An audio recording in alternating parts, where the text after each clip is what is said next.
because the word merit means something completely different than diversity. The diversity will come in picking the most diverse and well-trained police officers, sergeants, lieutenants possible in order to legitimize the process.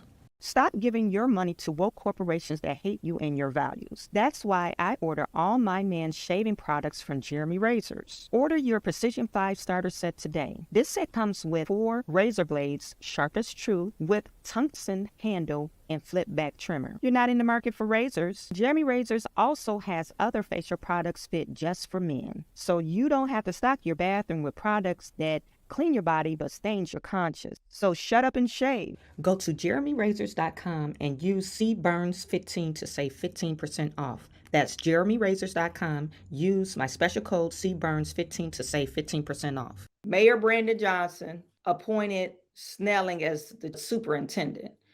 And what I'm struggling with Mayor Brandon Johnson, I think they're doing a lot of identity politics.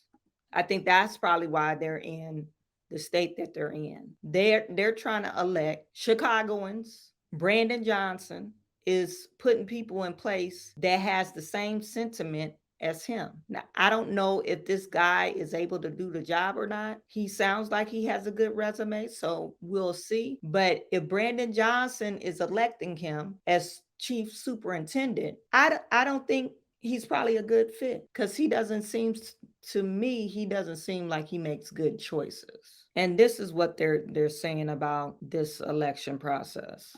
Liz, the support behind Mayor Brandon Johnson's pick has been overwhelmingly positive so far. From the police union to the city and community leaders we've spoken with, all have offered Chief Snelling their congratulations, some calling him a transformative figure who can bring real change to the department and its relationship with the community.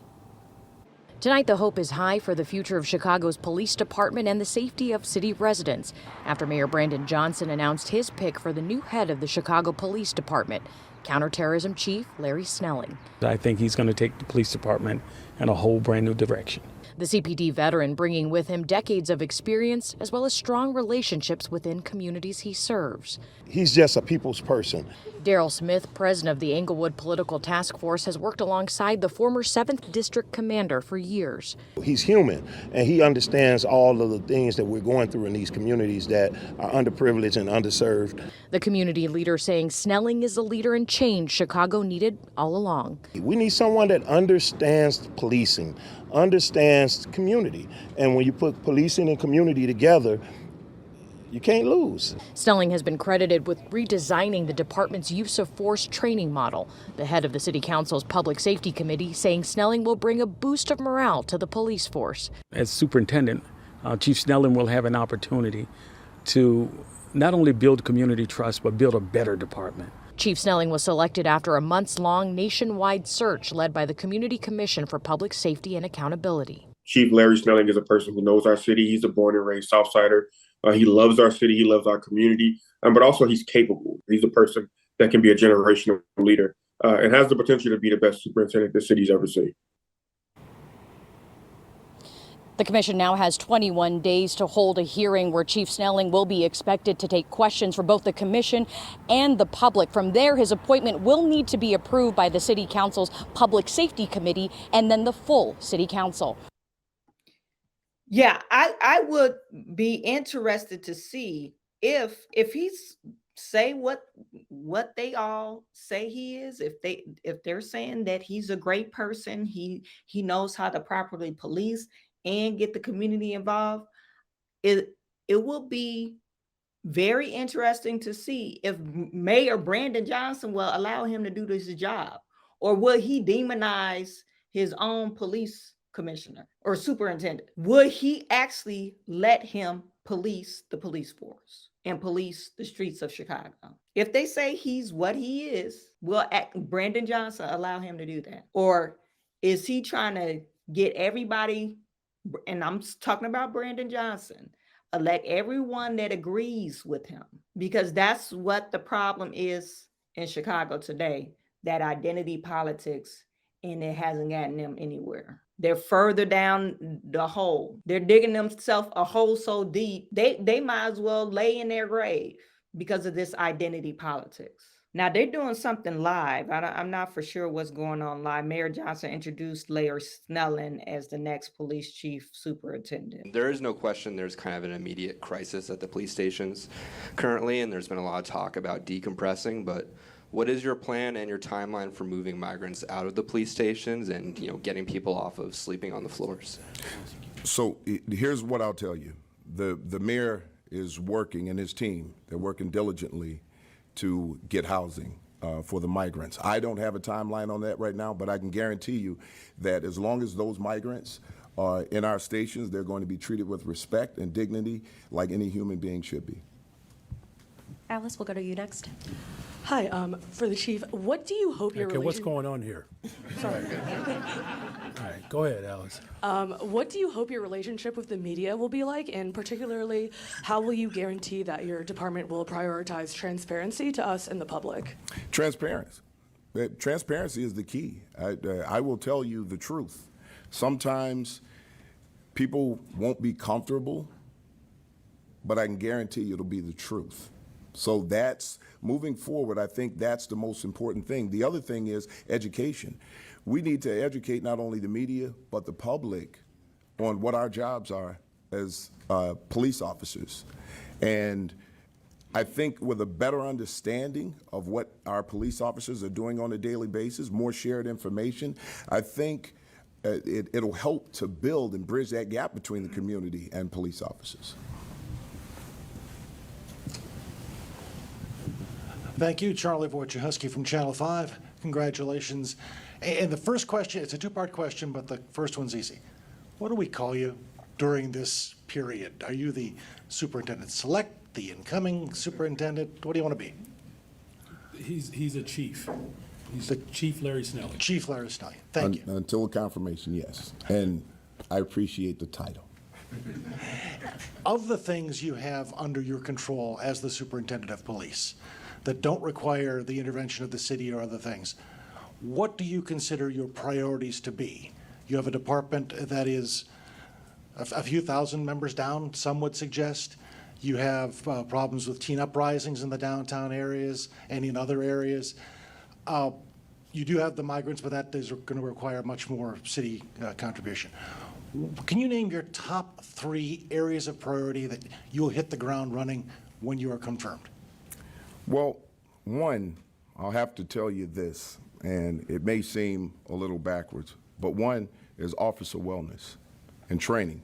Here's why that's important, because that's the commodity that we're putting out into these communities. We need to make sure that we have the best trained and the most well officers and well taken care of officers when we put them out in the community, because when these officers feel good about themselves and they feel good about their department, when they feel good about the job that they're doing, they'll feel good and great with the community. So in order for our officers to love someone else, we have to love them. Secondly, violence. We really have to touch on violence. One of the things that I will tell you is that what I believe that we've forgotten everywhere are the victims of crime, the trauma that those victims deal with. We cannot forget about the victims. We have to have a focus on that. And then our community members have to have a stake. We have to bring them to the table. We have to talk to our community leaders. We have to bring in those people that we don't normally talk to. Those people who live on the side streets of every community. We need to get out. We need to be talking to those people. They need to have their voices heard. And we have to make sure that we work collaboratively together in order to keep this city safe. Mayor, since you're feeling a little left out, question for you, if that's all right. So you had these 3 finalists that Anthony Driver talked about. He thought they were all good. In your conversations with Chief Snelling, did he have to sell himself on you, or did he just stand out head and shoulders above the other 2 candidates? Well, thank you for the question. And I never feel left out. I'm raising 3 children on the west side of Chicago. I have plenty of activity to do well beyond business day, if you will. Look, again, Chief Navales and Chief Barnes, incredible human beings and leaders. Quite frankly, their brilliance was on full display. Chief Snelling has a story that really imbibes and captures the essence of where we're going as a city. His collaborative nature is a testament to not just his maturation, but the community that raised him. Whether you're being raised in Inglewood or Austin or Roseland or Lincoln Park, or Morgan Park, wherever you are in the city of Chicago, Chief Snelling has a story that reflects the hopes and aspirations of the people of Chicago. He's just a rare individual. And to the gentleman's first question, your question, sir, that the police department is not a separate entity. It's just not. Now, I know that's the customary frame that we have come to accept, but things are changing, and you heard that from Chief Snelling. That's why he's so impressive. He's quoting Tupac, right? That things change, right? He said, that's just the way it is. Thank you. Mariano Gillis with Univision Chicago. Chief, speaking of change, what do you think the role of the Chicago Police Department should be in crime prevention? We know the philosophy has changed a little bit since the arrival of Mayor Johnson, but some people still expect the police department to solve every problem in the neighborhood. So what role do you see the Chicago Police Department has in crime prevention? Well, that's an excellent point, and this gets back to the mayor's focus on everyone having a part, right? The full force of government. The Chicago Police Department, we've accepted the responsibility of just about everything. Even the migrant situation, the migrant crisis right now. And the men and women of this department have done a great job, especially fighting crime, even being short-handed. These officers are still out there working. It might not appear that way to someone who's a victim of a crime, but I can guarantee you our officers are out there working. However, to Mayor Johnson's point, when we get everyone else involved, that takes some of the non-emergency responsibilities away from our officers so that they can focus more on those violent crimes. But at the same time, in order to get to the root of those violent crimes, we need to build these community relationships. This will allow us to get more information. Lastly, we will use technology. We have great technology within the Chicago Police Department that we're still building on. We did a presentation for the mayor, and he found it very impressive, and I'm pretty sure that's the focus of the mayor also. So we will be using technology to solve some of these crimes, and in crime prevention. The key to everything is trying to be proactive to prevent these crimes from happening so that we don't have to investigate violent crimes later. So that will be our focus. Let's come back this way, the gentleman next to Alice, sorry. Good afternoon, Chief. Sam Charles from the Tribune. Congratulations. Thank you. When Interim Superintendent Charlie Beck was here, he opted to end the merit promotion system, which Superintendent David Brown subsequently brought back. Now, the department is still struggling with one aspect of the consent decree, especially the number of officers assigned to a sergeant. It should be 10. It's routinely higher still. So my question for you, what's the future of merit promotions like under your leadership? The future of merit promotions, right now, merit promotions will stay. There'll be a more stringent process. To be totally honest, I would like to see the entire promotional process changed to take merit into account for a promotion and not just a test. This will give everybody a great opportunity at being promoted. We have to make sure that when we make promotions, we have the right people in the right places. Of course, we're looking for diversity, but to insist that a merit promotion is just about diversity is problematic. because the word merit means something completely different than diversity. The diversity will come in picking the most diverse and well-trained police officers, sergeants, lieutenants possible in order to legitimize the process. Hi, Heather Sharon, WTTW. Don't go anywhere. All right. You spent a good deal of your career at the Training Academy. A 2017 Department of Justice investigation found that officers routinely graduated from the Training Academy unprepared to lawfully and constitutionally police Chicago. If people look at your record at the Training Academy and that finding by the Department of Justice, what would you say to their concerns about you being able to fully implement the consent decree that, of course, requires lawful and constitutional policing? The purpose of the consent decree, especially as it relates to training, is extremely important. One of the things that I don't want to do is force training to meet compliance. When we do that, we lose the quality in that training.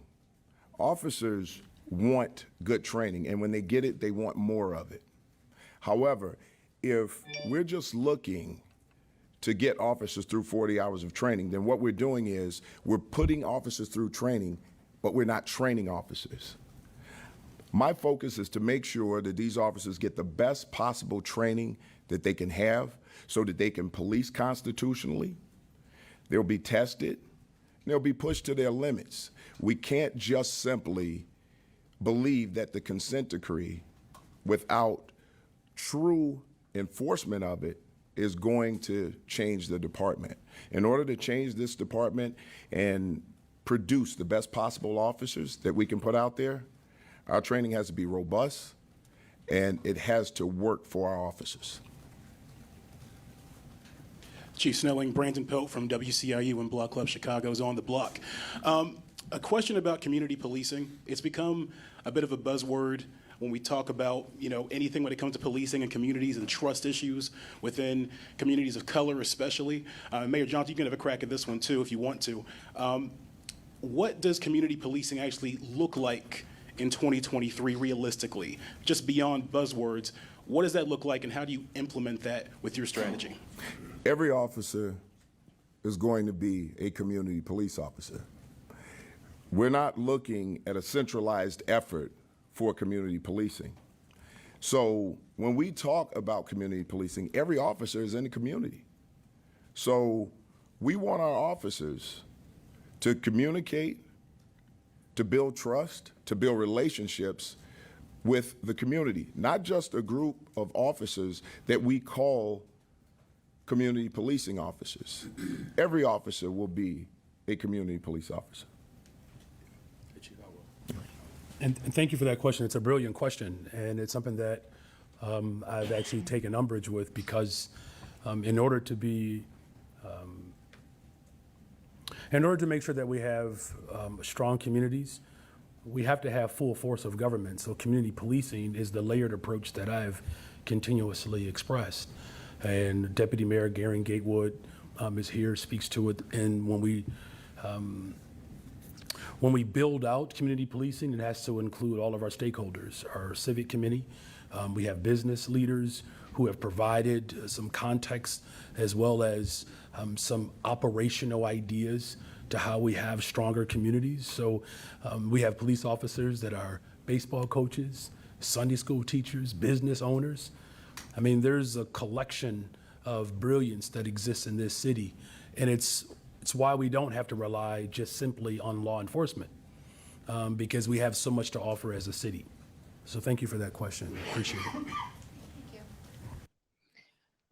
Okay, I'm not gonna listen to the whole live, but it seemed like they saying whole lot of nothing. So just to recap, Brandon Johnson, he elected, this is the incoming superintendent. I don't know, it's right there on the screen. This is the incoming police superintendent. And he sounds like Brandon Johnson. They want to be diverse, and they want to also depend on community policing. They want to retrain. His main focus, or his first focus, is to make sure the officers are trained up. So I guess they're going to do more training. And then he's going to tackle the crime from a perspective prevention and crimes that's already committed. I guess they're trying to use more technology in solving crimes. And then they're saying that they're going to do this community policing. I guess this is a new effort that they're trying to get the community involved and police officers involved within the community. It wasn't clear on whether or not are you only hiring officers that live in that set community, which I kind of agree with, that it takes down the ruckus of police being violent towards other people. Then you have a whole bunch of police violence or whatever. I kind of agree with that point. But it's Chicago. You got people that's not involved in the community. These are the people that's causing the ruckus. They're not going to be at the public meeting. They're not going to sit on the board. They're not the business owners. Little Pookie and Ray Ray and his mama, they're not part of that community. They live in the community, but they're the ones who's doing all the crime. So are they doing the priority Outkast put on here? Why is diversity such a huge priority? Because this is Brandon Johnson. That's what I said earlier in before I put this on. Brandon Johnson, he wants diversity. He wants to champion diversity and have this community policing and don't demonize the kids when you are dealing with demon children. So this guy that they elected, maybe he is a good choice, but I doubt it, because you know who picked him? Brandon Johnson. And we got this guy. Remember last week, I think I showed him, it was last week or the week before last, when they took over that 7-Eleven, and the day before, the team takeover killed one of the security officers. And he was saying, we tried to be nice as possible, with kids carrying around silencers and automatics. They arrested a kid with a silencer. And why are you trying to be nice to that kid? That's not a kid anymore. That person is they off the beaten track. That person probably already got bodies on them if he's carrying around a silencer. Let's call a spade a spade. We're talking about, we just watched concert goers fighting each other at a concert that they paid for. They paid the money to fight at a concert. Does that even make any sense? I'm going to pay $200 so I could get in a fight. And this is what diversity and inclusion or whatever that they talking about in community policing, which it hasn't worked. I'm pretty sure that other lady Mayor Lightfoot had the same sentiment, and you see it didn't work. It didn't work. It's not going to work. And you're trying to say community policing and change whatever, how police interact with the community. But your laws that you enforce is a slap on the wrist. Your laws, if you are able to arrest someone for a crime, they're not prosecuted. I believe I read a few months ago, 90% of the cases that's brought in front of the prosecutor, they end up dropping the charges. This is that progressive bullshit that they elected. They elected this Brandon Johnson guy, and now they're going to get more Mayor Lightfoot. I think he's worse. He's worse than Mayor Lightfoot in actuality, because he doesn't believe in test scores. He doesn't believe, merit. Okay, so this guy said merit-based, and we're not going to do diversity. It's going to be merit-based, but they do got to pass the test. But then we're going to look at diversity. We want the most diverse person. Well, that's not merit-based. Merit-based is saying, we look at this person accolades, whether if they purple, white, green, blue, black, that's merit-based. We looked up what they did in the past, and based off their performance, we will promote them. Not saying, this is a woman. She's the most diverse. She's a Black Latino woman, and she's a lesbian. And she hit some of the merit qualifications. So we'll pick her. Does that make any sense? And then you're going to still have stuff like that Little Dirk concert going on, teen takeover, police officers getting shot. They running up on these kids. The young, I think her name was Ariana Preston, that was killed, young police officer killed. It was some kids that ran up on her and shot her. And she had her uniform on. She was coming from a shift. She had her uniform on, and they ran up on her and shot her. And the only reason why they probably solved the case is because she's a police officer. So diversity, we don't need diversity. We need merit-based. Get people that could do the job and that could apply the law. They talking about they're under consent decree. I don't know what that's from. Probably some type of lawsuit or citations that was fined for the police department because they really actually want to defund the police. Really, they do. So whatever consent decree they under, they have to apply those laws when they're dealing with community. So maybe they were cited for some type of violence or whatever, police brutality. We don't know. We don't know. I could look it up. I'll let you guys know. But Brandon Johnson elected this Snelling guy. Snelling is a copy of him. This guy definitely a copy of Brandon Johnson. It's a big mess.